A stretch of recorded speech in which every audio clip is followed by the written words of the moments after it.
শেখ আসসালামু আলাইকুম। ওয়ালাইকুম আসসালাম। সহিহ বুখারীর 756 নম্বর হাদিসে আছে সূরা ফাতিহা ছাড়া নামাজ হয় না। তাহলে হানাফিরা ইমামের পিছনে সূরা ফাতিহা পড়ে না কেন? সমস্যা। সহিহ বুখারী বার করেছেন, এবার কি হবে? নিরুত্তর।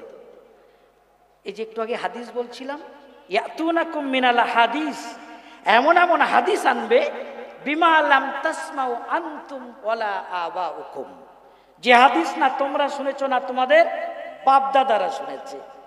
তাহলে সহিহ বুখারীর 756 নম্বর হাদিস যদি আপনারা না শোনেন, আপনাদের বাপ দাদারা না শোনে, আমল করা যাবে না? হ্যাঁ, তারা সহিহ বুখারীর 756 নম্বর হাদিস পড়েছে, তবে সহিহ মুসলিমের 763 নম্বর হাদিস পড়েনি, সহিহ মুসলিমের 822 নম্বর হাদিস পড়েনি। হাদিসের একটা কিতাব দেখেছি, ওই হাদিসটা আবার মুসলিম শরীফে আছে, আবু দাউদ শরীফে আছে, এটা তারা পড়েনি। কালিমাতু হাক্কিন উরিদা বিহাল বাতিল, হাদিস সহিহ। সহিহ বুখারীর 756 নম্বর হাদিস সহিহ হাদিস, তবে সহিহ বুখারীতে হাদিসটি আছে অসম্পূর্ণ।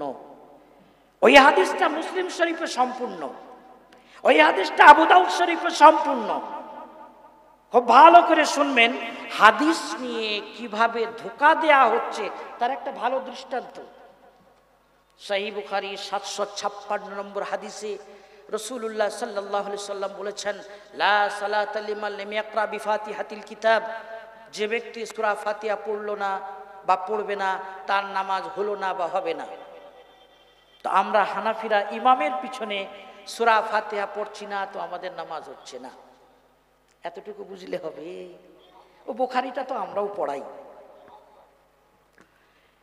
সহিহ বুখারীর 756 সিরিয়াল নম্বরে এই হাদিসটা অসম্পূর্ণ আছে, কিন্তু মুসলিম শরীফে 763 নম্বরে আর আবু দাউদ শরীফে 822 নম্বরে এই হাদিসটা আছে সম্পূর্ণ।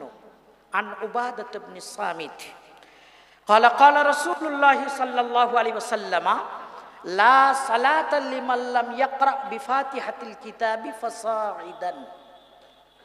যে সমস্ত যুবকেরা নেট থেকে হাদিস দেখবেন বা দেখেন, তারা দেখবেন সহিহ বুখারীর 756 নম্বর হাদিসে না, সহিহ মুসলিমের 763 নম্বর হাদিসে অনুবাদ করা নেই। ইচ্ছাকৃতভাবে এই হাদিসের অতিভক্ত মানুষেরা সহিহ মুসলিমের এই হাদিসটার ফাসাইদান শব্দের আরবি শব্দের বাংলা তর্জমা করিনি, কেন করলেই ধরা পড়ে যাবে।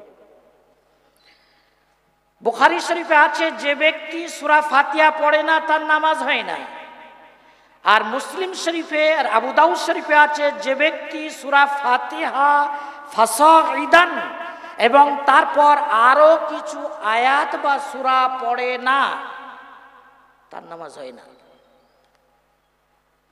তাহলে বুখারীর সাথে যদি মুসলিম শরীফ আবু দাউদ শরীফ মিলান, মাসলা ক্লিয়ার হয়ে যাবে। সূরা ফাতিহা নিয়ে ঝামেলা কেন হবে? সূরা ফাতিহা এবং তার সাথে আরো কিছু আয়াত বা সূরা না পড়লে নামাজ হবে না। এখানে কোথায় বলা আছে যে ইমামের পিছনে সূরা ফাতিহা পড়ো? মুক্তাদি, ইমামের পিছনে সূরা ফাতিহা পড়ো, অন্যথায় তোমার নামাজ হবে না। এই ইমামের পিছনে কোথায় বলা আছে? সূরা ফাতিহা ফাসাইদান এবং তারপর আরো কিছু আয়াত বা কোনো সূরা না পড়লে নামাজ হয় না, এটা বলা আছে। তাহলে সূরা ফাতিহার পর আরো কিছু আয়াত বা আরো কোনো আয়াত সূরা মিলানো, এটা ইমাম সাহেবের দায়িত্ব না মুক্তাদির দায়িত্ব? আরে মুক্তাদি, যারা মুক্তাদিকে সূরা ফাতিহা পড়তে বলছেন, তারা শুধু সূরা ফাতিহা পড়তে বলছেন না, তারপরে আরো কিছু আয়াত বা সূরাও পড়তে বলছেন? শুধু সূরা পড়তে বলছেন। হাদিস হচ্ছে লা সালাতা লিমান লাম ইয়াকরা বিফাতিহাতিল কিতাবি ফাসাইদান।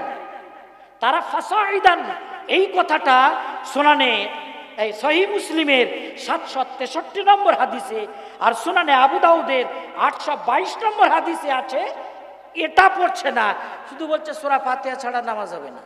আমরা বলছি বুখারী শরীফের সাথে মুসলিম শরীফ মিলাও, আবু দাউদ শরীফ মিলাও, তাহলে পুরো কথাটা সামনে এসে যাবে। লা সালাতা লিমান লাম ইয়াকরা বিফাতিহাতিল কিতাবি ফাসাইদান, যে ব্যক্তি সূরা ফাতিহা এবং তার সাথে আরো কিছু আয়াত বা অন্য কোনো সূরা মিলাবে না, তার নামাজ হবে না।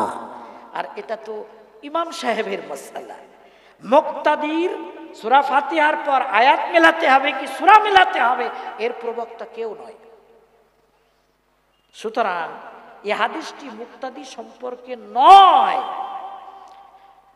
যেহেতু মিডিয়ার সামনে কথা বলছি, খুব পরিষ্কার আপনাদেরকে বলে দিই, সুনানে তিরমিজির 313 নম্বর হাদিসে জাবির ইবনে আব্দুল্লাহ সাহাবী রাদিয়াল্লাহু আনহুমা থেকে বর্ণিত আছে, তিনি বলেছেন এই হাদিসের ব্যাখ্যা করতে যে মান সাল্লা রাকাতান লাম ইয়াকরা ফিহা বিউম্মিল কুরআনি, কেউ যদি এক রাকাতও নামাজ পড়ে যাতে সূরা ফাতিহা পড়লো না, ফালাম ইউসাল্লি, তার নামাজ হবে না, ইল্লা আন ইয়াকুনা ওয়ারা আল ইমাম, তবে যদি কেউ ইমামের পিছনে থাকে, এটা ব্যতিক্রম। ইমাম তিরমিজি বলছেন হাযা হাদিসুন হাসানুন সহিহ, এটা সহিহ হাদিস। সুনানে তিরমিজি 311 নম্বর হাদিস। একটু আগেই বলছিলাম না, আয়াতের ব্যাখ্যা করুন সাহাবাওয়ালা ব্যাখ্যা, হাদিসের ব্যাখ্যা করুন সাহাবাওয়ালা ব্যাখ্যা। জাবির ইবনে আব্দুল্লাহ বড় মাপের সাহাবী, তিনি বলছেন সূরা ফাতিহা বিহীন নামাজ পড়লে নামাজ হবে না, ইল্লা আন ইয়াকুনা ওয়ারা আল ইমাম, তবে যদি ইমামের পিছনে থাকে ওটা ব্যতিক্রম, ওখানে সূরা ফাতিহা পড়তে হবে না। ইমাম তিরমিজি বললেন হাযা হাদিসুন হাসানুন সহিহ, এটা সহিহ হাদিস। তাহলে সাহাবায়ে ইকরাম দ্বারা আমরা ব্যাখ্যা পেলাম সূরা ফাতিহা ছাড়া নামাজ হবে না, এটা ইমামের জন্য, একাকী নামাজ পড়নেওয়ালার জন্য, ওটা মুক্তাদির জন্য নয়। আর তার প্রমাণ সহিহ বুখারীর 756 নম্বর হাদিসের সাথে মুসলিম শরীফের 763 নম্বর হাদিস এবং সুনানে আবু দাউদের 822 নম্বর হাদিস মিলিয়ে দিন, মাসলা স্পষ্ট হয়ে যাবে। শুধু সূরা ফাতিহা নয়, নামাজ সহিহ হওয়ার জন্য সূরা ফাতিহা যেমন জরুরি, সূরা ফাতিহার পর সূরা মেলানো এটাও জরুরি। হাদিসে সেটাই বলা হয়েছে, আমরা শুধু সূরা ফাতিহা নিয়ে টানাটুনি করছি। আল্লাহ রাব্বুল আলামিন বোঝার তৌফিক দান করুন।